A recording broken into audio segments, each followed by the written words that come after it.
अमरीकी सियासत में पेचीदा ऐं बदलजंदड़ मंज़रनामे में जेडी वेंस हिकु अहिड़ी शख़्सियत तौरु उभरियो आहे जंहिंजी ज़िंदगी पाण हिकु कहाणी आहे, हिकु अहिड़ी कहाणी जंहिंमें गुरबत, जदोजहद, तालीम, ताक़त ऐं नज़रियाती तब्दीली सभई हिकु वक़्तु जुड़ियल आहिनि।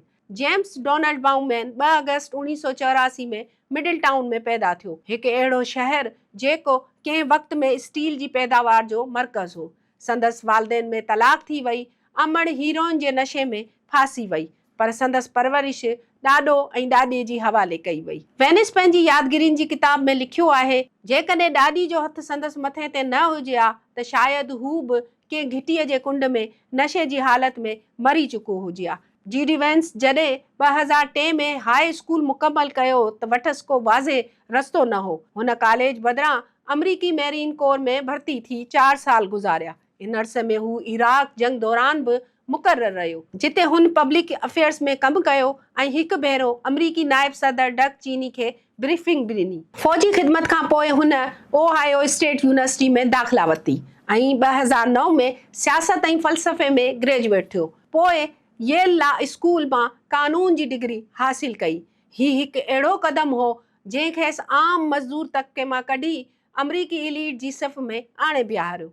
उन ई कॉलेज में संदसि मुलाक़ात ओशा चलोकरी सां थी, जेका हिकु बासलाहियत इंडियन अमरीकन शागिर्दियाणी हुई, जेका बाद में 2014 में संदसि ज़ाल बणी। हिन वक़्तु हुननि जा 3 ॿार आहिनि। इन ई रिश्ते जे करे मथसि भारत जे वेझो हुजण जा इल्ज़ाम बि लॻाया वेंदा आहिनि। तालीम खां पोइ वेंस सीड़पकारी जी दुनिया में क़दम रखियो ऐं ख़ासि तौर ते सिलिकॉन वैली हुन पंहिंजो फंड क़ाइमु कयो, जंहिंजो मक़सदु पुठिते पियल इलाइक़नि खे तरक़ी ॾियणु हो। हिते हिकु ॿियो तज़ाद साम्हूं आयो त छाकाणि त हिकु तरफ़ हू अशरफिया जे मालियाती निज़ाम जो हिसो हो ऐं ॿिए तरफ़ पाण खे आम माण्हू जो नुमाइंदो चवंदो हो। संदसि सियासी सोच में वक़्त सां गॾु निमाया तब्दीली 2016 में आई, जॾहिं डोनाल्ड ट्रंप पहिरियों भेरो सदारत जो उम्मीदवार बणियो। वेनस सख़्त तरीन नक़ाद हो, एतिरे क़दुरु जो हुन ट्रंप खे अमरीका जो हिटलर ताईं चई छॾियो हो।